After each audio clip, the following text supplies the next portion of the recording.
Hi, thanks for joining us. My name is David Penn. I'm a research analyst with the Finovate Group. Joining me today is Jim Marous, who is the co-publisher of the Financial Brand and co-publisher of the Digital Banking Report. We're going to be talking a little bit about the work he's doing today here at the conference, as well as some of the conversations he plans to have with some of the other folks who are here. Thanks for joining us. I'm glad to be here. Yep. First, let's talk a little bit about the publications that you're involved with. Yep.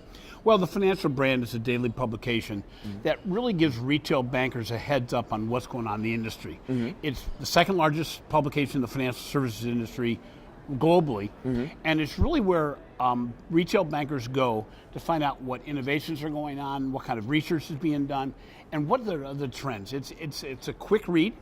They're about 1,200, 2,000 words each in an article, but it really keeps people up to date on what's going on in the industry, in the retail banking space only. Oh, fascinating, fascinating. Sounds very comprehensive. Yeah, and the Digital Banking Report is a deeper dive into a lot of those aspects. So Digital Banking Report was actually part of the Online Banking Report before Jim Bruni and I transferred reins a little bit. And what we do is we do deep dives using global research as a foundation to find out what's going on in a more in-depth way and how banks are responding to the trends. So, for instance, we have the Trends and Prediction Report, which is really our starting of the year, each year. And then we have things such as what's happening in financial marketing, personalization, digital loans, digital opening and onboarding, things of that nature. Wow, very, very interesting. Now today you're going to be part of the Breaking Banks Power Hour, I understand. Yeah. Could you tell us a little bit about what that is and some of the things you hope to be talking about during the conversation? Yeah, so I'm going to be joining Brett King and JP Nichols, and we're going to be talking about what's going on in the Fintech versus TechFin versus banking space, and who are the winners going to be? What is happening in this space, and what is defining how the marketplace is shifting? And I think we're seeing more than ever before this shift of power, I guess, in a way, and of consumer ability to embrace both the Fintech space, the smaller organizations, and sometimes larger organizations. TechFin being the differentiation being, those are the companies that really started as a technology companies, the Amazons, the Facebooks, the Googles of the world. Right. And then you have the legacy banks and how they're transforming themselves through partnerships. Wow, fascinating, fascinating stuff.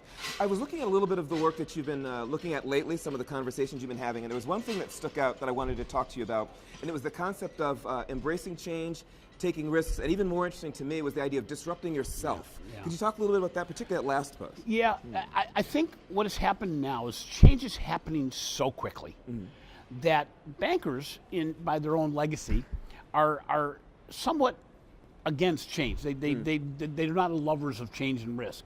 So what we talk about is the fact that, number one, on a personal level, on a professional level, and as corporations, we number one have to embrace the change that's going to happen. Right. It's going to happen with or without us. And I had a boss once that said, either get on the train or leave. Well, now this train's going 90 miles per hour.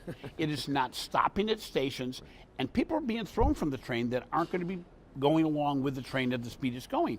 Change is happening faster than ever before, and it's never going to happen this slow again. So I think we not only have to embrace change, and then we have to take risks, and those are modified risks. But we can't keep on waiting until we're the fast follower, because banking industry historically is a follower, but is far from fast. And then, as you said, the most important thing is disrupting yourself. And I think this plays well in the personal level, and again, professional and commercial level, in saying, how are you going to disrupt yourself before being disrupted? And the biggest problem is sometimes you're really good at something. Let's say you're a really strong marketer and you're really good at digital marketing, or let's say you're a really good lender and you're really good at risk analysis. Those worlds are changing. Your legacy, your historical success is both an asset and a liability. It's an asset because you always can play from that. It's a liability because you can get stuck in saying, I'm going to ride this baby all the way out. And the challenge is, it's changing very quickly. And I use the example of my son who changed from being a baseball player to being a lacrosse player when he was in 8th grade. He disrupted his entire personality, but he doubled down on becoming better at what he was going to do, but applying what he knew in baseball to being a better lacrosse player. My wife was in a traditional store merchant, and she has transformed herself to being an online merchant, which is a completely different field. But when you look at it, very much like banking, the store versus online elements combat each other at times. So she's got to play with that. And myself, I'm another good example in that. I've gone from the banking industry to selling to the banking industry to now writing about the banking industry. And I think it's important because if you take 3 people, I think there's a pretty good chance in the next 2 to 3 years, you're going to find one person that disrupts themselves and says, I'm going to get ahead of the curve. There's going to be another person that waits and gets disrupted, and one person is going to dodge the bullet, at least for the next 2 to 3 years. But I think we have to think about, what is my next place I need to be? Where's my company got to be next? Where does my person have to be in the future to be able to take advantage of the great changes and great opportunities in the marketplace? Wow, fascinating stuff. I'm very much looking forward to your conversation at Breaking Banks. Hey, I'm looking forward to be here. All right, thank you very much. Thank you. And thank you for joining us.